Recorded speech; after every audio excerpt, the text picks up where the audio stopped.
One, we're back live. It's about 8 minutes till. We're coming on a little early. Kathy here is the producer again because our caregiver had to go home early, but no issues with the mic. But I am coming on a little early just to make sure if anybody comes on, can you please let us know that it's working? Yes, totally. Make sure that we have audio. That would be awesome. Okay, so our cocktail, Karla, tell them what our cocktail is. Made, it's called a prickly metro? It's called a prickly Cosmo, but we're calling it a prickly metro because that's how we do it. Our Eda bourbon, and then it has prickly pear syrup. The Real, R-E-A-L, mix all those different ones, like coconut and all those. Right. Prickly pear, what's it taste like, Lee-Man? It's a combo, or tastes like a cross between bubble gum and watermelon. But none of us really taste the bubble gum. We looked it up. But I taste the melon. Yep. It's really good. good. A little bit of a melony. A melony taste. That sounds like a woman's name. It does. And what else is in it? Oh, lime juice. And lime juice. Oh, yeah. It's really so Kathy good. did a video Yeah. about it. So it's so go good. to our Twin Time Adventures on both Instagram and TikTok, and you'll find the video there on how to make this yummy, yummy drink. It's really good. Let us know what you're having. I'm going to go sit down, so I'm just going to somehow go back in and get questions. So be sure and leave any questions you have in the comments. And when Lee is done reading, I will come back up here and see if I can find them. So here we go. Cool. Yeah, Anybody on looks yet, or good. is it a little bit Yeah, Oh, I've been still waving. Looks early. like I mean, Chef it's Ginger is still on there. got Hi, Chef 8 Ginger. minutes. We still have 8 Jennifer. minutes. Oh, Holly Spearing joined. Oh, no way. Hi, Holly. Hi, Holly. Jennifer San Juan that we met in Orange County Oh, yes. at At the barn. the barn. Yes. All right. Yeah. Well, Thanks that's for cool. joining us. Yeah, no How kidding. fun. How fun. I love it. Lady Adeline with just joined. Jessica Bales. Oh. P. Blim Green. These poor people Just obviously don't have a life. Just They're Grace. here Hey, I wonder how 4, the soccer game. Did everybody watch the final game? So it looks like Spain beat Argentina, 1-0. yeah. Woohoo! 1-0. Woohoo! Oh my gosh. There's looting and damage What's going and on? overturning cop cars, Molotov cocktails, trampling deaths. Yeah. Are gonna Oh my happen gosh. Just because of a stupid soccer And game. they just Yeah, get so no excited. kidding. Oh my goodness.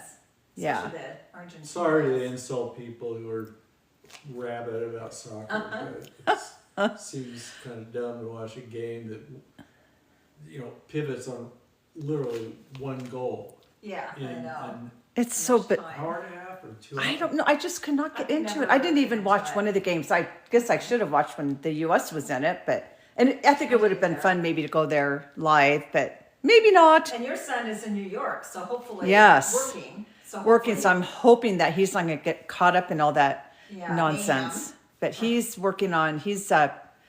filming the AVP, the volleyball tournament. They turned Central Park. They brought sand in and turned it into a volleyball to beach tournament. Beach volleyball. Thank Yeah. you. Yeah, Right. exactly. So that had to be interesting. Totally. That's for sure. Well, they had to cancel All right. it, didn't they? They had to Last- cancel it yesterday Yesterday. because of a thunderstorm and rain. So they were going to start at 8 this morning and go all day. So I'm sure it crossed over with the World Cup being in New Jersey. Right. So And the Jack's going to try to get the red eye out tonight. So Yeah, hopefully so he'll wish get a of luck. flight. Yeah. yeah, Get out of there. just get the heck out of there. Being young. I know. Oh, red eye here. Yeah. Get up here. And he goes to the 18-hour Hamptons days. next Yeah. week. Exactly. Oh, to be young. Totally. Well, let's go ahead and get started. Okay. So tonight we're going to have Lee first read the preface to his memoir because it's amazing and it'll give you a good overview Yes. of what the book is all about.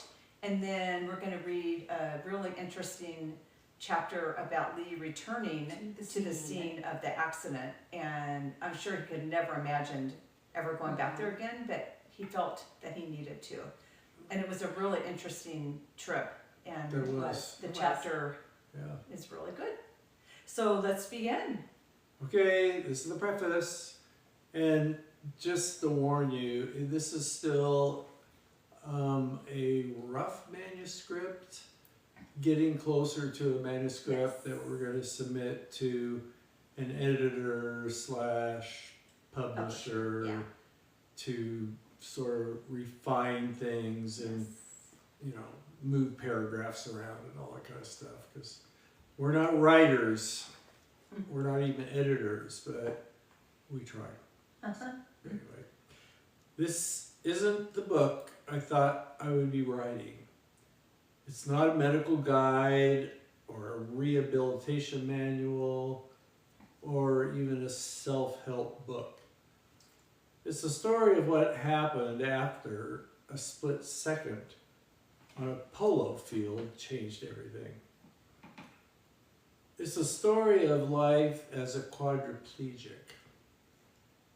The survival, loss, pain, a little bit of despair, some resilience, and the strange ways that a life can be rebuilt after it's been shattered. After my injury, I searched for books written by people, for people, with people living with spinal cord injuries, and many of them were inspiring. A lot of them focused on recovery, the adaptation and finding purpose in a new reality. Those stories matter, and there's a lot of those books around, and I respect them, but they're not what I would consider the whole story. There were very few of these books that really talked openly about the darker realities.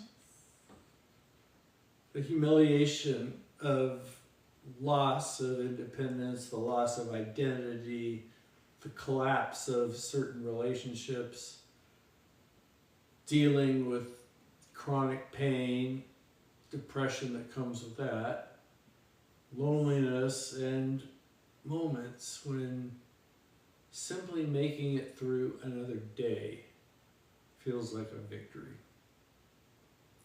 I wanted to write the book I couldn't find.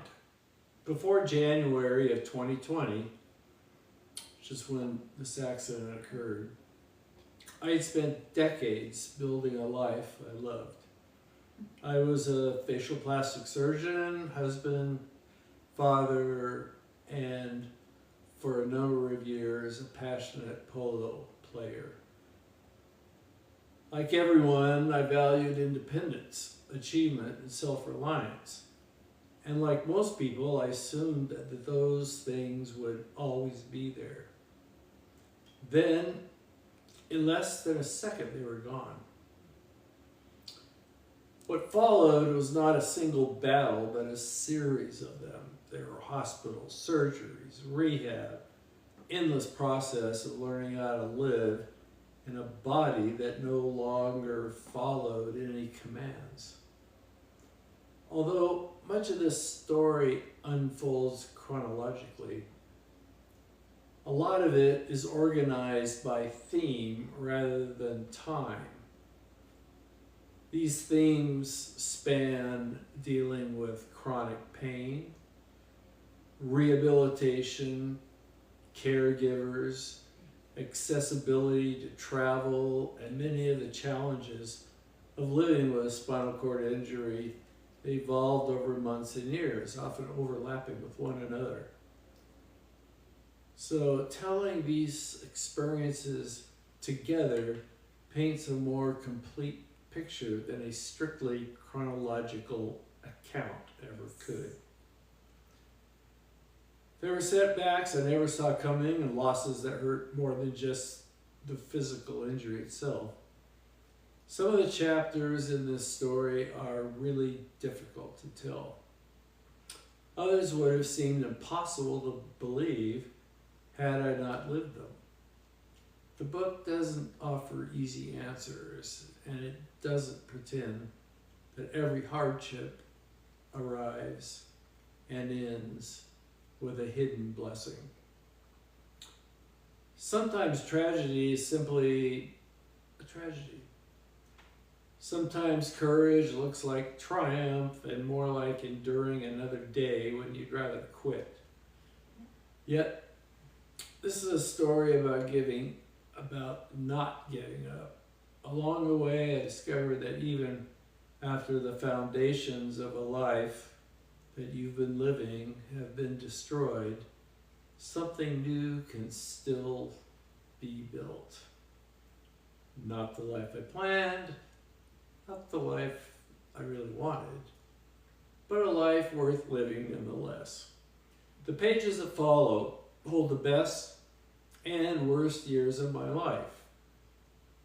They contain anger, grief, humor, friendship, betrayal, unexpected kindness, and the people who helped carry me when I could no longer carry myself. Most of all, they contain the truth as I experienced it. The accident lasted less than a second. The rest is this book. So we're going to go down to... Chapter. I thought it was gonna just come up right Yeah, after. well, Okay, I'm find gonna go make sure that our audio is working. So if anybody is having issues, please let me know. Go to the bottom. Let's see here. Go down. Looks like people are joining. Just go Hi, Debbie I Med. hope it's a There you new go. one. I Is it can. right? That's okay, just do it. Let's see here. Keep on. I think it's working. Thank you, whoever sent that in. Russell, thank you so much. Okay, our live is working. That's the epilogue. So, we're reading. sorry, I thought it was gonna be right after that, that's what you It's told okay. me. That's what So I was I know. told. So it's not there. I know. Oh, you know what? I Just have it go. written right here. Hello. That's why I always do a backup. Yeah, here we go with high Here tech. we go. And it's Exactly. in big writing, yeah. So Well, start, you wanna somebody's just do gonna have that? to. We're gonna have to go OG, original gangsta. Yeah, we're destroying years of Now trees it's trees. growing and Well, thank goodness whatever. we have it though. I know, old school here. Yeah, thank And God if the Frank was world. here, she knows. Thank God the world went like digital, so we wouldn't have to destroy trees. But it's done the exact opposite.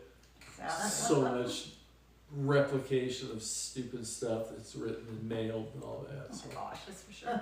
so anyway, this is I'm going to be reading about what we call Chapter 9, and we haven't retitled it. But it's the bottom line is that it's us returning to the scene of the accident. So here it goes. 6 years after the accident that changed his life, Lee returned to the place where it had happened. The fields of the El Dorado Polo Club. In the years since his injury, the thought of going back stirred anxiety and symptoms of post-traumatic stress syndrome. Yet the idea slowly took shape as he began dictating chapters for this book about his journey. Recounting those early days after the injury, the shock, the hospitalization, the rehab, and uncertain future had been unexpectedly cathartic. It made him wonder whether returning to that place where it all began might bring the same sense of healing. So, this last year, we got everybody together, and this trip took place with a small, familiar group.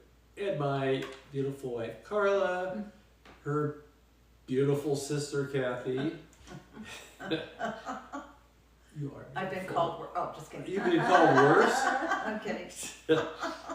His caregiver, Avery, and PK, as she's known, who had been my ghostwriter for this book for a while. As they drove into the polo grounds on this Sunday, when the matches are generally open to the public, he felt his heart begin to race. And for a moment, the memory of what had happened began to surface. As their van turned toward the clubhouse and the familiar scene came into view, which is grooms pulling horses from the trailers, players preparing for the first match of the day, the tension eased. The rhythm of the club hadn't changed. He even recognized the names of many of the players who were going to be competing in one of two of these tournaments for the Sunday afternoon. Thousands of spectators come in and were lining up for tailgating. Most of them dressed up in their finest polo appropriate attire. He had arranged to meet up with Tony Gregg, who had served as the club's announcer for 4 decades. So, having played... I'm sorry. Okay. The Tony Gregg kid. Who had served for the club's announcer for decades. During the 5 years of playing at El Dorado, the two had become There we go. well acquainted. Sorry about that. That's okay. In Lee's early seasons, he had played nearly every weekend in what's called the club's Pro Pool, a league that Tony regularly announced on Saturdays and Sundays. He had watched Lee from the beginning. He had just begun learning the game and saw his steady improvement over the years that eventually allowed him to move into faster and more competitive matches. Despite their friendship, Tony and Lee hadn't seen each other since the accident. In fact, before Lee had reached out to arrange the visit, they hadn't spoken. Quote, "It just seemed like the whole situation was uncomfortable. And then I was kind of embarrassed that I hadn't tried to get a hold of him. And these things go, I just never did," admitted Tony. Quote, "I felt badly about it that I hadn't made contact with him. I don't really know why, and I have no explanation." But when they greeted each other in person, the moment was emotional for both men. Tony's eyes welled up, and Lee felt his own composure waver before the two steadied themselves and slipped into familiar conversation. Tony had arranged with a senior club member for the whole group to watch the matches under these canopies that lined the field, prime viewing spots that regulars now rent each season. With the emotions of that initial reunion behind them, Lee and his group settled in to enjoy the afternoon. The club had changed since he was last there. New permanent canopies and awnings had been added. And the layout for spectators was different, though once the match began, much of it felt ridiculously familiar. He sat quietly for a while, taking it all in. Tony's familiar voice echoed across the grounds as he announced the ongoing action. And as Lee watched the matches, he began recognizing familiar faces from his playing days. One of the encounters was especially meaningful. A woman named Olympia introduced herself as the owner of Blue, one of the first horses that he had purchased when he began playing polo. He'd never met her before, though she had once sent him a photograph of herself riding him. Blue, she said, had gone on to play beautifully for several more years and before being retired to a quieter life at her barn. Learning of Blue's career and retirement brought on a rare smile to his face. The afternoons feature 2 full matches. During the first of these, a professional player went down very hard and for several tense seconds just lay there motionless on the grass. Of course, this created an immediate onset of PTSD. The player then raised his arm, signaling that he was okay. But even so, he remained on the ground for nearly 10 minutes and needed another 10 before he was able to continue with the match. Watching the scene unfold brought him sharply back to the day of his own injury, when it had quickly become clear to him that his injuries were far more serious. In the second match of the afternoon, another player, someone Lee actually remembered from playing practice games together years earlier, had a collision, resulting in his horse partially rolling over him. He remained down for several minutes before slowly getting to his feet. But he appeared to have an injury to his shoulder, severe enough that he couldn't continue playing. So the officials paused the game and eventually got it going. But it reminded him that, again, another stark reminder of the dangers involved came surfacing, period. Polo is often described as a glamorous sport, but it's also risky. With only about 3,000 active players in the entire United States, there's not a lot of information available describing the injury risks and outcomes. But a 1999 study in the British Journal of Sports Medicine of competitive players showed that they found roughly 7 to 8 injuries for every 1,000 hours of play. It's a rate that's much lower than many contact sports, such as soccer or rugby. The difference is in the severity. Nearly 2/3 of polo injuries are classified as major, such as fractures and severe head trauma. Most of the injuries in polo are caused when one is removed and forced off their horse due to horse-to-horse collisions, and other injuries are from impact from mallets or the balls. Falls from the horses account for the majority of the injuries. When a rider is thrown from a horse traveling at high speed, the consequences are severe.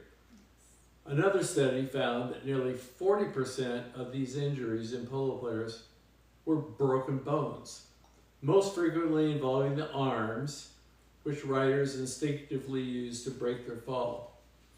The arms and legs account for the majority of these injuries, but head and face are also common sites of trauma, highlighting the importance of the helmets and the face guards that players wear.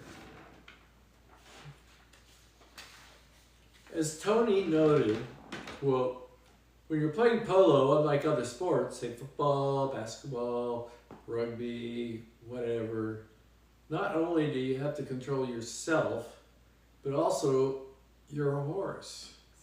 So there are 2 things involved that make it extraordinarily complex. Lee's first instructor, Henry DeToit, knows all too well about the dangers of polo. The former 3-goal professional polo player and the founder of the Bend Polo Club in Oregon was diagnosed in 2020 with CTE. It's a progressive degenerative brain disease caused by repeated injuries. You might have heard of it on TV and news articles, especially involving NFL players that have been in the league for quite a while. Henry suffered 2 concussions during his playing days before becoming a U.S. Polo Association certified instructor and clinician and developing polo programs across the country. He had acknowledged that he also suffered concussions during 9 years of playing rugby in South Africa. The 53-year-old has known Lee for nearly a decade, and like Tony, Henry said, to play polo, you either have a lot of skills or you have to have some money to get good horses. Quote, Lee was fortunate, said Henry. His kids were grown up, he was in a good financial situation, was looking for something to do that was exciting. He liked the horse part and wanted to try it. Henry described Lee as having progressed from a beginner to an intermediate player. At the time of the accident, he was definitely on track to be a good polo player based on the commitment he'd made and his progress, said Henry. Quote, I would say that for somebody who'd been playing as long as he had, he was doing very well. He also noted Lee's enthusiasm drove him to work extremely hard to commit and to learn. Henry wasn't there when the accident occurred, but quickly learned of the events. Quote, it's a very dangerous sport, he said. Polo people get hurt all the time. I mean, that's why I have a brain disease, because I had one too many falls. Back at the tournament, as the afternoon wore on, the tension gradually ebbed. The familiar sounds, the crack of the mallets, the announcer's voice over the loudspeaker, the cheers of the spectators, returned the setting to something closer to normal. By the end of the day, his overwhelming impression of the visit was one he had not fully expected. Returning to the place that had once defined the worst moment of his life, in many ways felt peaceful more than anything. Going on, I'm combining another subsection that came up in my mind while I was watching all this polo. Because polo is expensive and time intensive, many players don't get serious about it until they're established in their careers. That explains why the average age of competitive club polo is between 40 and 50 years old. Tony had observed over the years, particularly those that take up the sport later on in life, don't have the experience of writing. Quote, the biggest thing is that a lot of people, when they start to play, they don't ride well. And that leads to problems for a lot of these players. Well, he hadn't started the sport until his late 50s, meant that he was usually one of the senior players in the lineup. But he grew up riding horses. He was 63 when he was injured, and interestingly, in the year before his injury, he began realizing that he probably shouldn't be continuing polo at this level. For several years, he observed that he was literally the oldest player on most of the teams that he'd been on. He still wanted to stay involved in the sport, and one way to do that was becoming an umpire. 2 umpires per match, and they needed those for U.S. Polo Association sanctioned matches. Where am I? There we go. Okay, here we go. To qualify to do this, he had to memorize the rule book and Check pass this out. a written test. Much of the exam involved watching video clips of matches and identifying fouls, penalties, and correct rulings. He passed the written test and was preparing to begin the next step, an apprenticeship field work, which means riding along in matches with certified umpires during these so they can evaluate whether the person is even capable of officiating games at the entry level. He had everything organized for that season and was ready to start the process, but before he had the chance, he was injured. Yeah, I know. That's it. Is that it? That's it. All right. Okay, I'm gonna go see if Okay. we have questions. Oh, Put your gosh. questions in the comments. I will think try I to get covered them. everything, didn't I? Pretty Well, much. We'll It's see. That was interesting good. though, because you broke your leg playing polo. That Well, should that be a was years. sign. Well, that was years before, and it was only a tib-fib fracture. I was out for 2 or 3 months, but came back with that. All right. Yeah. Okay. Okay. Oh, someone just said, nice writing. And where can we get your book? As soon as Well, it's the published. book isn't published yet. That's why we're sort of reading weekly the rough manuscript that's going to be submitted to Soon. soon, in the next probably 2 weeks, Yeah. to a individual that does analysis of these type of things, advises on editorializing, and has connections to Yes, publishing. publishing houses. Yeah. and that sort of thing. Right. So I would say give it to actually become available. I'd give it a couple months. Yeah. at the We will rate let you it's know going. both on our TikTok and Yes, everywhere for sure, we're at. For sure. I've been Uh, doing this for a year. Yes. Okay, so 2 people now have asked, where did you play? Can't wait to read it. And then another, Nice. where did you play polo? Okay, where I played was one of 2 fairly large polo clubs down in an area known as La Quinta or Indio, California. It's Palm Springs area. There are 2 large polo clubs. The one I belonged to and joined was called El Dorado Polo Club. Literally right next door to it, and you can't even see a difference. There's no fences or anything like that, is another one, and it's called Empire Polo Club. These are the 2 polo clubs that, after the polo season is done in April, they transform it within a week as the grounds for a music festival called Coachella. A lot of Yeah. people know that. That's 2 weekends and a week, and then a few days off, and it's followed by another music festival called Stagecoach, which is a country western Event,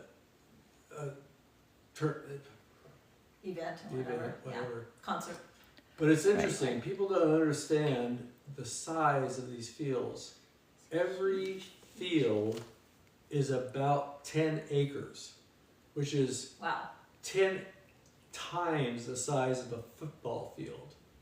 And each Yeah. club had 10 to 12 of these beautifully manicured turf. It is. It's amazing. Some of the tournament weekend stuff was always played on field 1, which is where they had the VIP seating and that sort of thing. But down there, those are the 2 major ones. There's a lot of other private ones that I was invited to occasionally. Went to ride horses that I was considering buying and that sort of thing. And then you also played in Maui, you played in Bend, Oregon. Yeah, well, Right. yeah, in the summer. Okay, so It's that's too the hot. winter. Yeah. That's the winter, Yeah. January to April.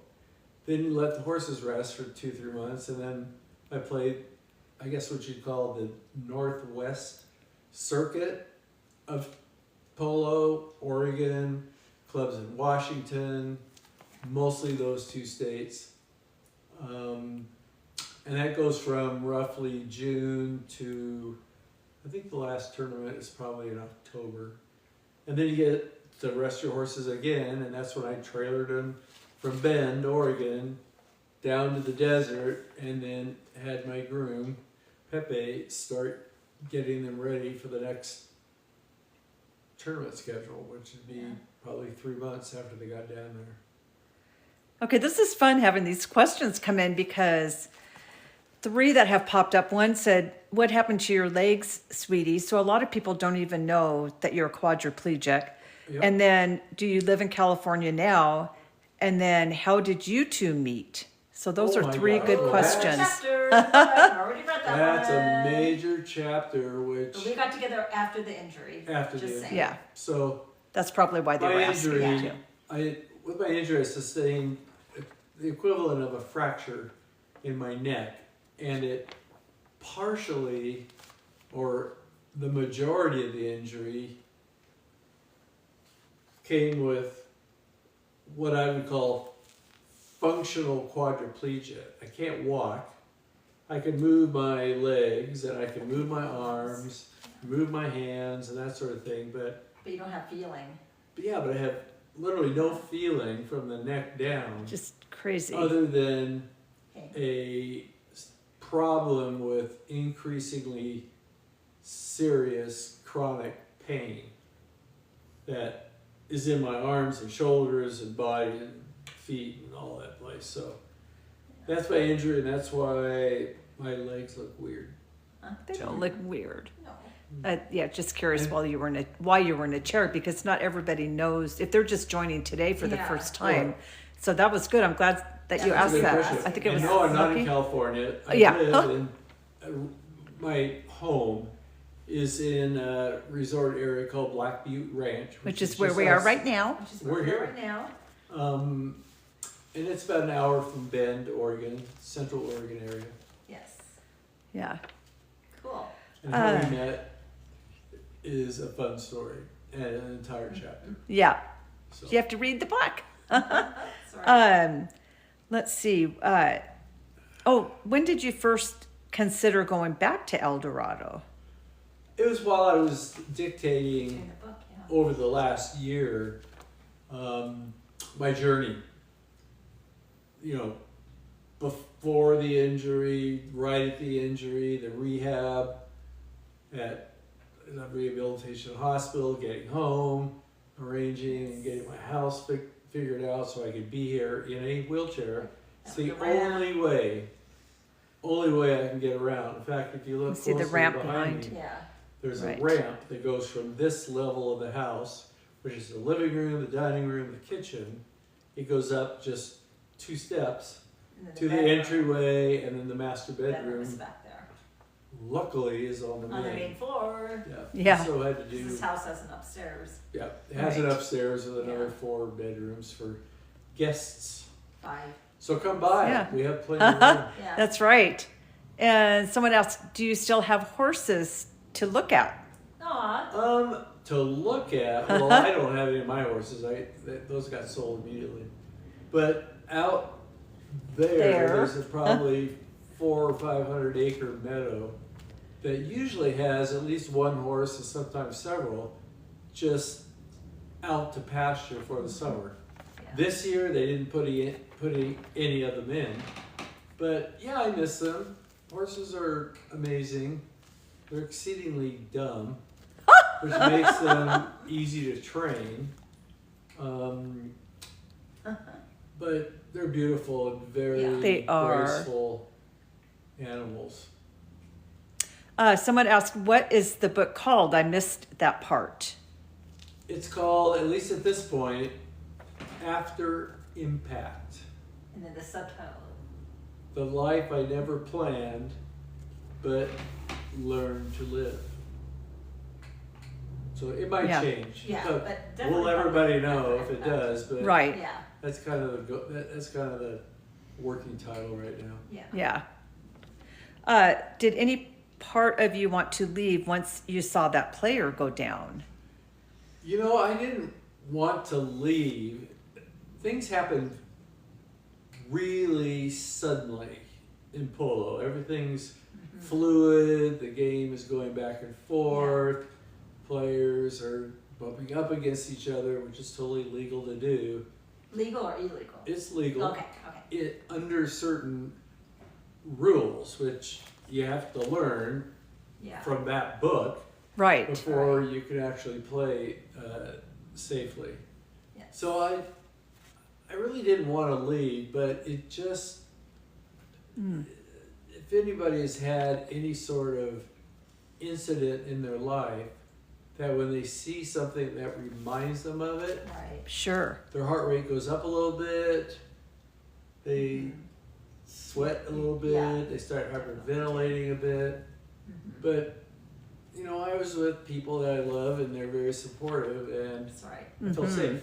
Yeah. So I stayed and it was a beautiful day. Oh my gosh. So Yes. It was. yeah, It was I could, actually I didn't really Definitely. consider it. That was my first polo match, by the way. That's Yeah, which was I got to Cool. I got to describe it. Yeah, that was- you that can was show us really what cool. it is. That's- Yeah. Oh, okay. That was really so cool. It was really good having him. Yeah, watching Explain things. Yes. polo for the first time Yeah. would be similar to somebody watching an NFL football game Huh? and not What is he knowing doing? Yeah. any of the rules. Exactly. Right. It's all about understanding the game, and even with me yabbering on that whole afternoon, That was. it's really still probably Yeah. mind kind Oh, of yeah. goes, why are people doing this? good. Exactly. Yeah.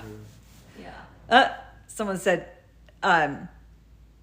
did you ever go to Argentina? No, but Which is funny. I was considering it over the next break between summer and the winter polo at El Dorado. Because Argentina is essentially, it's not the birthplace of polo, but has become the center of really good Good polo. players. Yeah. Right. So you came close, but then. That's Yeah, interesting. but then life Yeah. Yep, life happens. Did you ever see another player seriously injured before your own accident? Question. Yeah, I saw one of the amateur players who was sponsoring a team go down on a hard fall and he fractured his shoulder, which is a bit, you know, he was out for the whole season. Yeah. Wow. But I'd never seen anybody not be able to get Get out. up off the ground. And the signal is when you're laying there, you put your hand up so they know Yeah, I'll be yeah, able to get up, but Yep. just give me a Right. minute or whatever, but I'm Okay. okay. And Right. Lee obviously couldn't do that. I tried. Yeah. Thank you, Joe Q. He just said, I love hearing the stories of your journey. You're the strongest person I know. That's Joe Washington. Aw. Oh, Joe. Let's see, Thank where. you for turning in, Joe. Oh, Yeah. is that someone you know? Joe Yes. Washington. Oh, okay, very sweet. Hi, Joe. Let's see. Oh, were you excited to start umpiring, or did it feel like a compromise? You know, That's a good question. That's a good question. I wouldn't say it was a compromise. It was just a realization that age has a way of affecting your reflexes, your overall strength. Absolutely. I wanted to still stay involved with the game, and umpiring looked really fun. And talking to umpires over the 5 or 6 years, I realized that I could downsize the number of my horses. I could Sure. actually probably have no horses, because in a USPA, United States Polo Association sanctioned match, each team has to provide the horses for the umpire. So Oh. I could have just Okay. cruised around. I could have spent the winters in the Desert. desert Yeah. and still been able to go and spend an afternoon at the club with Yeah. people I know. So in a way, it was a compromise. But as you get older, Anyway, to stay in the game. stay in any game, stay in Yeah. the game of life. Exactly. Yeah, no kidding. Because everything becomes a little more difficult. Um, Good question. Yeah. yes. And was the test to become an umpire hard? Well, I studied a lot for it, and there's a lot to know. I passed it on the first test, Of He's course you really did. smart, in But- case you can't tell. Of course you did. but there's a lot of details in that game that you need to know because you're officiating it. It's like a referee of an NFL game or an NBA game. Those people know the game and know exactly what to look for at certain points of the game. So yeah, I'd say it would be difficult for most people to read the rule book and Yeah. take the test That if they book. hadn't been playing. Yeah. Yes. So- Yes. True. Yeah. True. Good point. Would you ever go back to El Dorado? Yeah, I'd go back. Good. It was so much Especially if, fun. Fun. Yeah, especially if we were staying again in La Quinta where we've been before. Yeah. Sure. 2 weeks in the winter. This last one, we were in Manhattan Beach, California, and we decided to just take Just a go down one for the day. night, Yeah. Yeah. 1 day, 1 night trip. It's 2 hours Right. from there. But yeah, it's beautiful. The grounds are beautiful, the Yeah. cantinas, some of the restaurants around there are just course. amazing. Oh, yeah. So, Yeah, for and sure. It's generally warmer than Central Oregon in the winter. Yeah. That's for sure. So, That is for sure. Yeah. Okay, gosh, great questions. Uh-huh. oh yeah. That was If a there's good anything read. else, just put them in the comments and I'll try to get to them. They kind of go by me fast. So Okay. I'm sorry if I didn't get to all the questions, but boy, those were great questions. And next week we will be back, same time, 4:00 on Sunday. Yep. And looking forward to seeing you all again. And thank you so much for joining us. Thank you. Well, thank you, Miss Kathy, producer. That's right. There she is. We made it! Oh, Yay! Right. Super fun. Yeah. Yeah, thank you guys. that was great. Thank you. Thank you. Good night. Bye-bye. Good night. And let's see, how do I end it on here? Let's see, how do I end it on here?